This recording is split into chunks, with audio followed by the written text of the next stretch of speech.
نہیں نکلتا تھا. بھائی یہ تو ہونٹ کو سی دیا ہے, یہ نہیں نکلے گا کچھ بھی نہیں. مائیں بچیوں کو کہتی تھی بیٹا ڈولی آئی ہے سسرال میں, تو اب جنازے کی کھٹولی نکلے گی.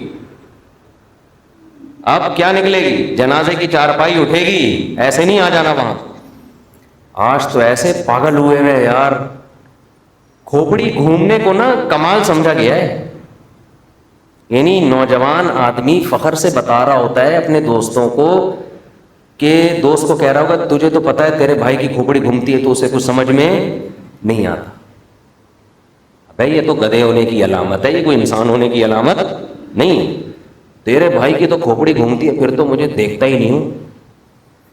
میرے سامنے دیکھو اتنے کیسز آتے ہیں نا مختلف ڈیزائن کے لوگ, میں ملاقاتوں کا ٹائم دیتا ہوں نا, میں پتہ ہے اس نتیجے پہ پہنچا ہوں کہ انسان کی بربادی میں اس کی کھوپڑی گھومنے کا جتنا دخل ہے اتنا کسی اور چیز کا دخل نہیں. کھوپڑی گھومنے سے ایسی ایسی غلطیاں کرتا ہے, لوگ میرے پاؤں میں گر کے رو رہے ہیں. ایسے ایسے کیسز آئے ہیں کہ حضرت ہماری کھوپڑی گھومی تھی, ہم نے یہ کر دیا, اس کے سائیڈ ایفیکٹ اتنے زیادہ ہیں, مجھے کہہ رہے ہو کہ ہمیں بچا لو, قتل کر دیا کسی نے کھوپڑی گھومی. ایسے کیسز ہیں.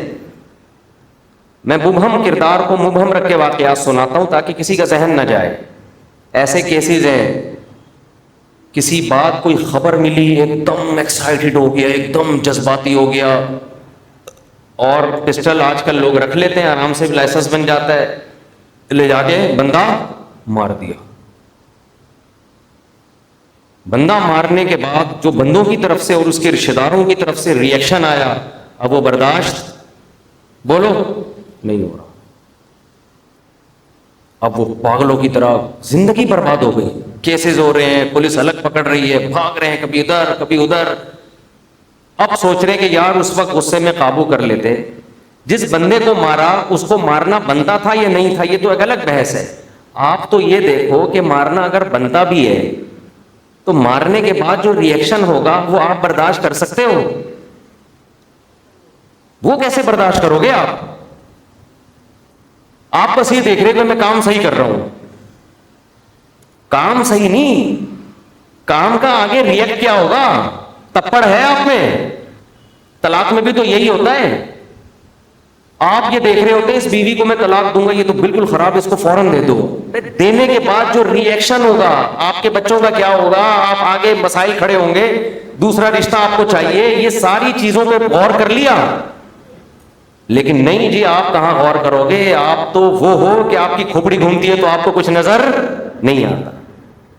تو آپ اپنی کھوپڑی تو گھوم گئی ہے, اب جن کی نہیں گھومی بھی ان کی بھی لا کے سارا دن گھما رہا ہوگا بیٹھے.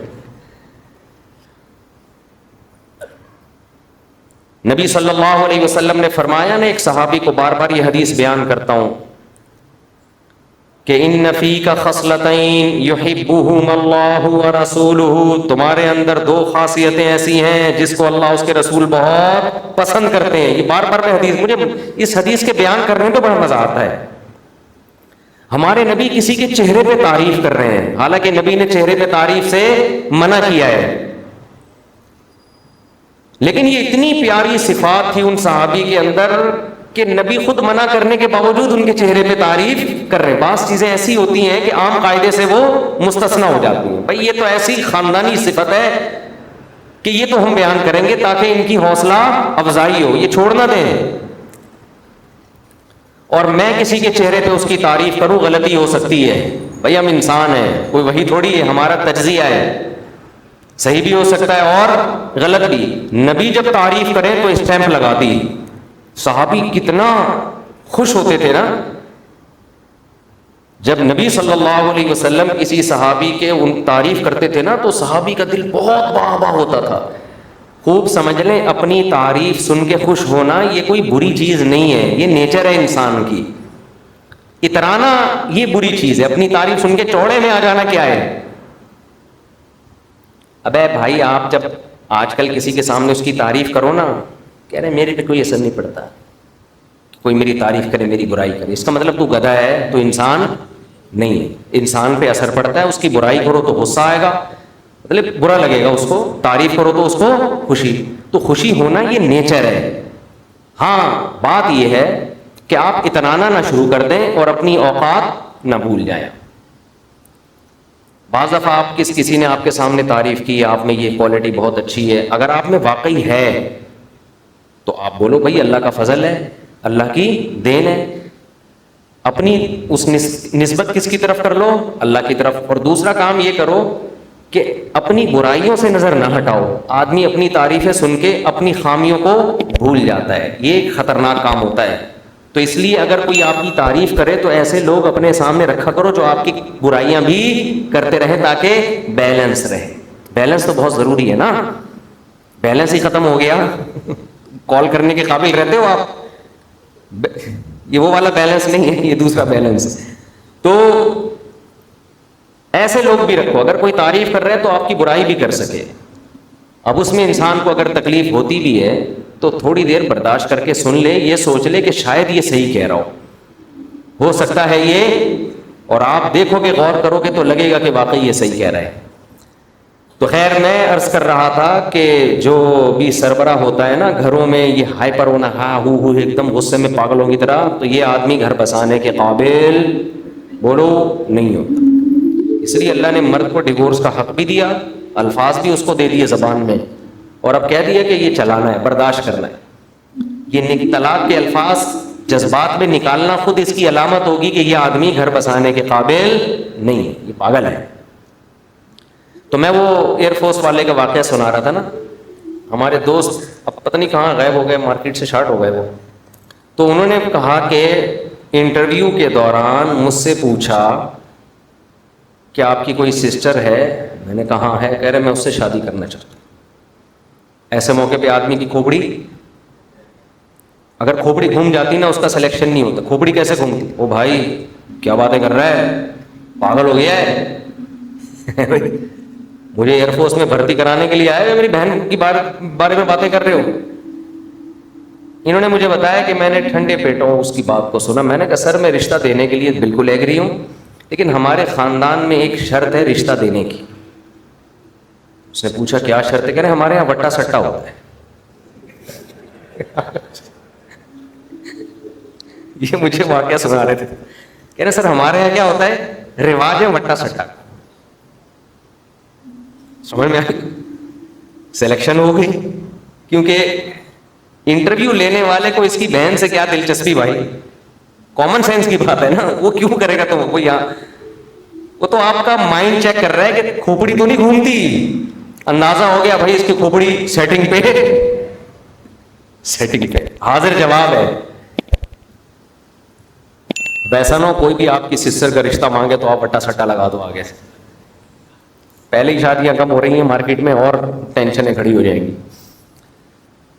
تو میں یہ کر رہا تھا کہ ISSB میں جہاں تک ہماری ٹوٹی پھوٹی نالج ہے, ہمارے بھی کچھ رشتے دار فوج میں گئے, وہ بھی بتاتے ہیں کہ کیا چیک کیا جاتا ہے, کھوپڑا, مینٹل لیول چیک کیا جاتا ہے, ذہین.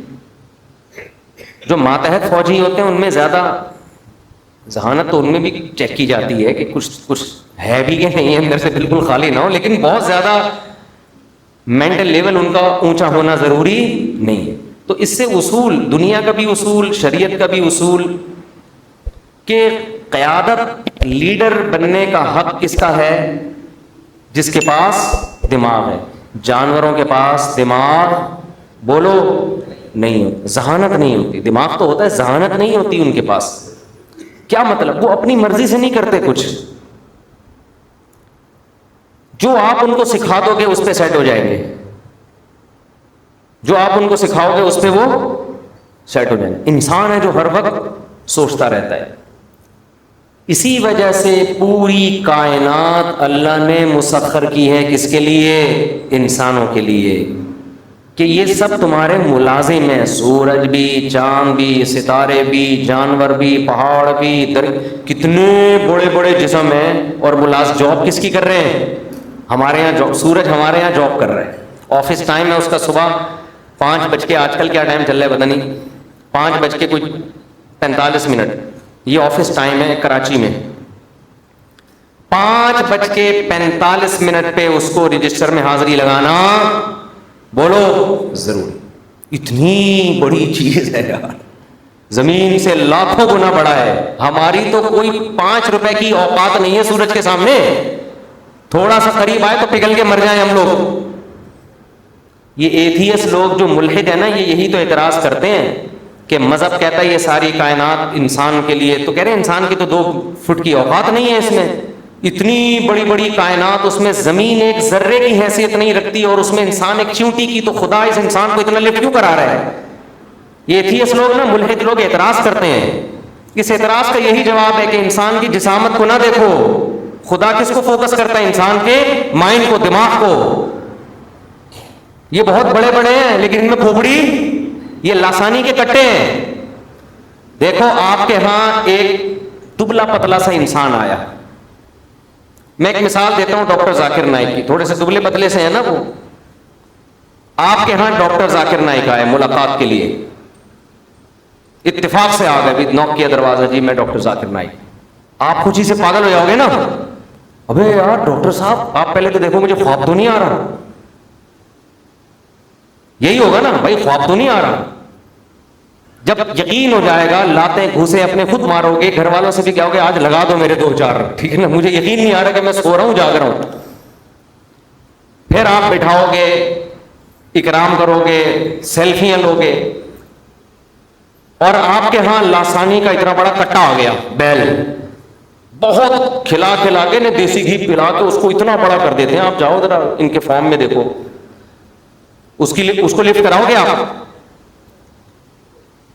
اس کو بولو گے بھائی اس کو کھونٹے سے باہر باندھو، یا گھر میں صوفے میں بٹھاؤں کیا میں اس کو؟ ایک آدھ سیلفی لے لو گے، چلو ٹھیک ہے، نہ کوئی خوشی سے بانچیں کھلیں گی آپ کی.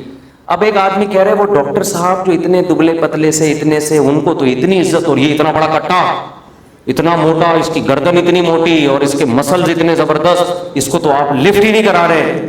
یہ بڑا ہے اور وہ چھوٹے ہیں. بڑوں کی عزت نہیں اور چھوٹوں کی پروٹوکول. آپ کیا کہو گے بھائی ان کے پاس کیا ہے؟ یہ تو صرف جسہ ہے، یہ جو لاسانی کا کٹا. اس کو ڈبل بھی کر دو گے تو اس سے زیادہ عزت اس کو نہیں ملے گی. ہاتھی بھی آ جائے نا اس کی جگہ، یہی پروٹوکول، گھر کے باہر کھونٹے سے باندھو، 5 روپے دے کے بچوں کو سواری کروانا شروع کرا. اس سے زیادہ عزت جانور کو بولو نہیں ملتی، اور ملنی بھی نہیں چاہیے. ہندوؤں نے تو گائے کو دے دی، بہت زیادہ پروٹوکول دے دیا. ہم کہتے ہیں بھائی گائے ہے تو گائے